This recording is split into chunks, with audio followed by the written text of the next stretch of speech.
Ça va, oui. Sauf que l'avion perd de l'altitude. On fonce sur les arbres. Et je n'aurai pas le temps de sortir les trains d'atterrissage. Mais y a quoi qui va?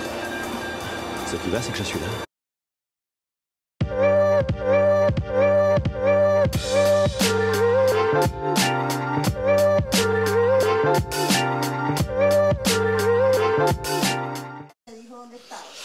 Et bonsoir à tous et bienvenue sur la chaîne de l'Examen Crypto. Nous sommes le jeudi 27 février 2025, il est actuellement 17h53.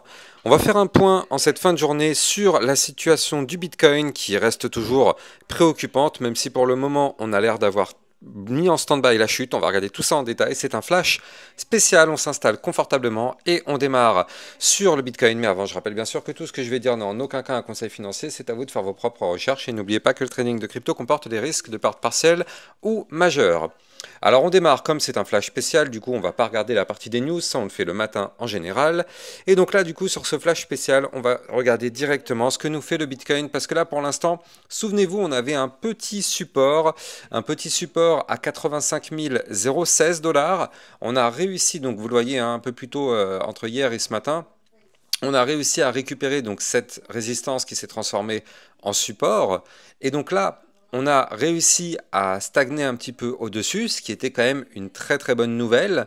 Et là, malheureusement, on est peut-être en train d'essayer de le reperdre. Alors, ce qu'il faut noter quand même, c'est que là, pour l'instant, c'est pas encore perdu. Je veux dire, c'est pas encore perdu. On est au-dessus du dernier point bas. Donc, je rappelle que si on veut inverser la tendance, et là, du coup, pour le moment, la tendance est bien évidemment sur du moyen terme baissière. Regardez, on ne peut pas nier cette tendance. Depuis maintenant, ici, on est sur une tendance baissière. Donc depuis le 24 février, on a cassé officiellement la tendance haussière moyen terme. C'est-à-dire que, souvenez-vous, on avait ce canal ascendant. Donc même si dans ce canal ascendant, on avait chuté, on restait dans une configuration haussière. Mais à partir du moment où on cassait ce canal ascendant par le bas, on met fin à la configuration haussière, vu que je suis en vue jour, donc c'est la vue moyen terme, et on chute. Donc là, pour le moment, on est toujours dans cette configuration baissière. Vous le voyez parfaitement avec des points bas de plus en plus bas, des points hauts de plus en plus bas. Donc on est dans une configuration bien évidemment toujours baissière. Alors, pour le moment, on n'a pas de signaux de retournement haussier. J'aimerais vraiment vous en donner, mais malheureusement, pour le moment, on n'en a pas. Alors, il y en a peut-être un minuscule. Il vaut ce qu'il vaut, on va pas se mentir, ça vaut ce que ça vaut.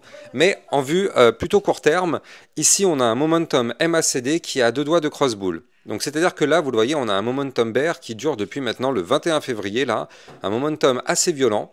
Et donc là, vous le voyez, on est en train d'essayer de casser ce momentum bear pour démarrer un momentum bull. Donc pour l'instant, c'est pas validé, ce n'est pas acté. Pour valider ça, il faut dans un premier temps gagner la résistance des 86 322 et même si possible gagner la résistance des 86 662 et récupérer les 88 035 voire même les 89 631. Déjà, si on arrive à récupérer ces niveaux clés, ce serait déjà assez encourageant. On ne pourrait pas parler toujours de remontada, mais ce serait toujours encourageant. Maintenant, encore une fois, pour l'instant, il n'y a rien de validé, rien, strictement rien n'est validé. On continue malheureusement de tomber et on n'a pour le moment pas de signal de retournement de hausse.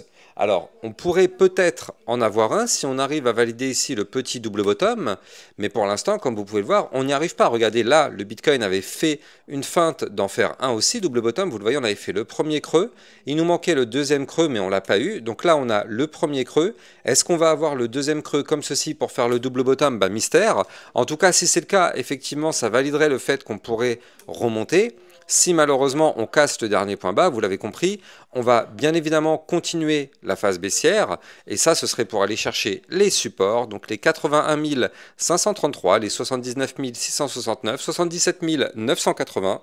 Et puis, on aura les 84 878 $. Donc ça, ce sont les prochaines zones de support à venir chercher si notre cher Bitcoin décide malheureusement de continuer sa phase baissière. Et donc pour l'instant, en tout cas, comme je vous le dis depuis tout à l'heure, rien n'indique un retournement de tendance à la hausse. Maintenant, pour tous ceux qui sont en train de flipper à mort, n'oublions pas, encore, comme je le dis et je le dirai tout le temps, il faut dézoomer. Il faut dézoomer, les amis.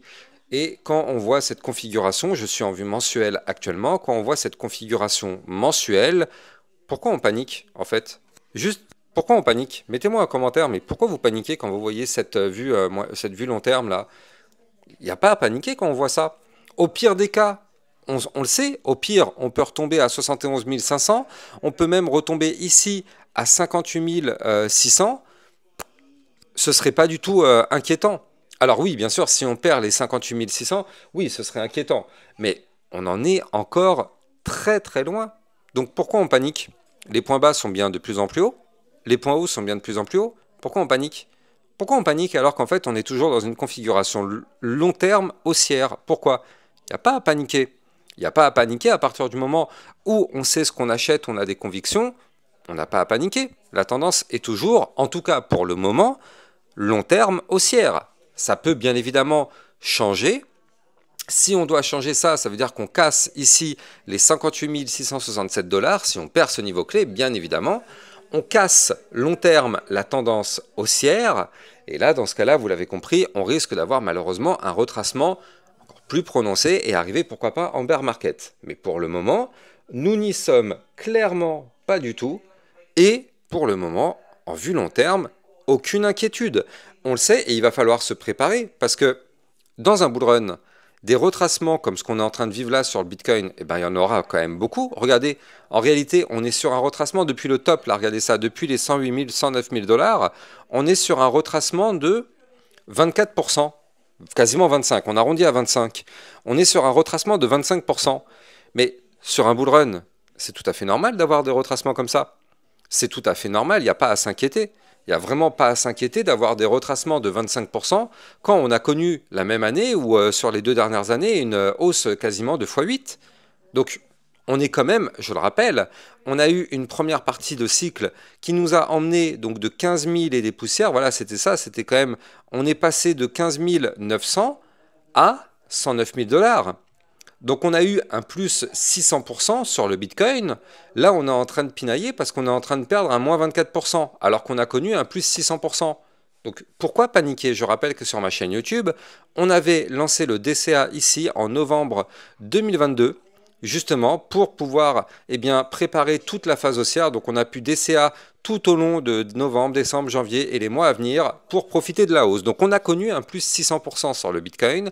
Oui, on est en train de rendre un moins 30%, mais au final la configuration reste haussière. Donc pour l'instant, en vue long terme, il n'y a strictement pas d'inquiétude à avoir. Je dis bien pour le moment, si le Bitcoin décide de casser certains niveaux clés, il va les casser s'il en a envie et on pourrait se retrouver dans une situation délicate en long terme, mais ce n'est pas notre cas. Pour l'instant, en vue moyen terme, oui, on chute. D'ailleurs, il faut le noter, hein, regardez, on va le voir encore mieux de cette façon-là, mais en vue moyen terme, on est en train de former une magnifique Bart Simpson en réalité. Quand on regarde bien, regardez, on avait cassé ici, donc un range, regardez, on va le retrouver ce range, tac, voilà. Le range, il était là. En vue hebdomadaire, ici, on avait formé un range. Donc ce range, il était entre février et novembre 2024. Tac, vous le voyez ici, le range. Et on a pété ce range par le haut pour décoller. Et donc en réalité, quand on regarde bien, et bien maintenant, on est en train de faire la Bart Simpson. Donc depuis le décollage, on pump. Et puis derrière, on forme ici le crâne du Bart. Et derrière, qu'est-ce qui se passe? Eh bien ça, il y a des chances que, effectivement, c'est pour prolonger, enfin c'est pour retracer. Donc c'est pour ça que il serait tout à fait possible d'avoir des targets à 80 000, 75 000, peut-être même 72 000 ou encore 71 000. C'est une possibilité. Il faut bien avoir ça en tête du côté de notre Bitcoin. C'est une possibilité, mais pour ça, il va falloir breaker les niveaux clés que je vous ai donnés. Pour l'instant, on est au-dessus, donc c'est pas dit que ça se forme, c'est pas dit que ça se valide, mais en tout cas, c'est quand même à noter. Ce qui est par contre excellent, c'est que souvenez-vous, il y a encore quelques semaines, le Bitcoin était comment on appelle ça, dans une zone de surachat. Du côté du RSI, on était même d'ailleurs, il faut le noter, en plein dans la zone de retracement. Bingo, encore une fois, ça n'a pas loupé, hein, mais comme quoi, mais ce RSI, mais c'est de la bombe cet indicateur. Mais il faut que vraiment tout le monde utilise ce RSI. La règle, elle est extrêmement simple. Entre 70 et 90, on est dans une zone de surchauffe. Et donc, d'ailleurs, c'était mon titre de mes vidéos hein, en décembre, là. Je vous avais dit, attention, le marché est en surchauffe. Bon, bah, je m'étais fait insulter, mais au final, quand on regarde bien, ça n'a pas loupé. on était en plein dans les 70-90 de RSI, vu qu'on était actuellement, enfin on était à 80, non, 78 de RSI, donc on était en plein dans cette zone de surchauffe, donc on savait qu'on allait avoir un retracement. Et là, ce qui est bien, c'est que maintenant, on se retrouve en long terme sur un RSI à 48. Donc, on est passé de la zone de retracement à la zone limite de survente. Donc, c'est là où c'est excellent. On a eu la chute qu'on voulait avoir pour avoir de meilleures positions. Et pour l'instant, on est en plein dedans. Donc ça, c'est vraiment pas mal du côté de notre Bitcoin. En tout cas, moi, je le dis et je le répète, d'un point de vue long terme, je ne suis pas du tout inquiet sur ce Bitcoin. Alors, on va en profiter au passage pour jeter un petit coup d'œil sur le Twitter. Je rappelle que sur mon Twitter, vous pouvez me suivre pour recevoir toutes les news et toutes les actualités, ainsi que des alertes et bien sûr de l'analyse technique aussi. Tout ça, ça se passe sur mon Twitter et dans le club Lexa Rocket. Ça vous permet de recevoir encore plus de vidéos que ce que vous avez sur YouTube. On a vu ce matin le CKB, on a vu aussi la crypto Litecoin, on a vu quoi d'autre? On a vu le YFI, le Injective, bref, que du lourd dans le club Lexa Rocket. Vous avez aussi le lien en description de vidéo. Allez. On continue du coup cette analyse. Eh bien, on va continuer sur une crypto dont vous m'avez vous m'avez demandé d'analyser la crypto DOT, donc le Polkadot. C'est une crypto que plusieurs personnes parmi vous m'ont demandé d'analyser. Donc effectivement, on va lancer cette analyse technique sur le Polkadot. Alors, je vous propose une analyse plutôt long terme sur le Polkadot. Polkadot qui malheureusement retrace, bien sûr, comme toutes les autres crypto-monnaies, elle retrace.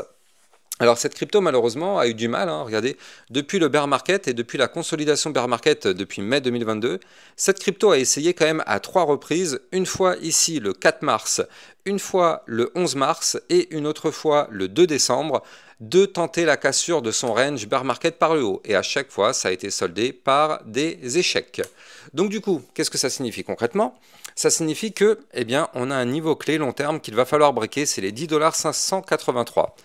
Par contre, si on regarde bien, eh bien, on est venu toucher à plusieurs reprises quand même des zones qui sont beaucoup plus basses, notamment parmi ces zones-là. Eh bien, on a ici un bas de range qui se situe à 3,746 $. Eh bien, on est venu le marteler à plusieurs reprises, il a toujours tenu. On est même venu le marteler encore le 3 février, ça a tenu. Et au final, on est en train de former ici un point bas plus haut que le précédent. Donc pour l'instant, nous sommes toujours en vue très long terme dans une énorme phase de consolidation. D'ailleurs, on le verra mieux en vue mensuelle. Voilà, parfait. On le voit beaucoup mieux en vue mensuelle. Donc on latéralise, on latéralise, on latéralise. À un moment donné, ça va finir par péter ce truc-là. Donc bon, on a les niveaux clés à surveiller. Donc c'est vrai que d'un point de vue long terme, c'est pas une situation dégueulasse tout de même si ça a chuté, mais c'est pas dégueulasse. Maintenant, d'un point de vue un peu plus plutôt moyen terme, on va dire, là on voit que on est sur des bandes de Bollinger très très resserrées. Regardez ça ici, on a des bandes de Bollinger resserrées. Avant de continuer, je rappelle que vous pouvez trader toutes ces cryptos en utilisant mon lien de parrainage Binance que vous avez en description de vidéo, qui vous permet d'obtenir un bonus à vie sur vos frais de trading, et ça vous permet de trader sur une plateforme enregistrée PSAN auprès de l'AMF, donc n'hésitez pas, le lien est en description de vidéo. Donc oui, on a des bandes de Bollinger moyen terme compressées. On s'attend à un mouvement volatile. Pour ça, il faudrait qu'on arrive à breaker dans un premier temps les 5,273 $. Ça nous permettrait d'aller chercher ici les 6 $, voire même pourquoi pas ici les 6,323 $, ou encore pourquoi pas les 7,497 $ si on arrive à péter ces bandes de Bollinger par le haut. Par contre, attention, bien sûr, vous le savez, à la seconde de Bitcoin crash, tout crash. En tout cas, nous, on va avoir un support à ne pas breaker qui se situe ici à 4,423 $. Si on pète ce niveau clé de support, on risque d'avoir un retracement. Maintenant, si on va chercher effectivement des targets long terme, vous me connaissez, je ne suis pas du genre à vous dire que cette crypto va faire 1 x 10, x 20, x 100. Ça, je laisse ça pour les youtubeurs qui veulent faire du buzz. Moi, ça ne m'intéresse pas. Je préfère vous donner des targets réalistes. Sur ce cycle, on pourrait largement aller chercher les 14 $, voire même les 21 ou encore les 26 $. Pourquoi pas pour les plus joueurs les 38. Et de toute façon, si on va chercher ces targets, eh bien sûr, vous le savez, sur ma chaîne YouTube, je vous ferai d'autres vidéos pour vous donner les targets suivantes à aller chercher. Donc là, bien évidemment, sur le Polkadot, eh bien, pour l'instant, on est dans une situation bloquée. Donc tant qu'on est dans cette situation, ça ne sert à rien d'espérer du pump, on n'en aura pas. Mais on a les niveaux clés à surveiller. Donc, en tout cas, n'oubliez pas de liker, commenter, partager au maximum. Ça permet à ma chaîne d'être mieux référencée par les algorithmes. Et n'oubliez pas de vous abonner à ma chaîne YouTube pour recevoir tous les jours 1, 2 à 3 vidéos concernant le Bitcoin et les altcoins. Excellente fin de journée à vous, à plus tard. Ciao, ciao!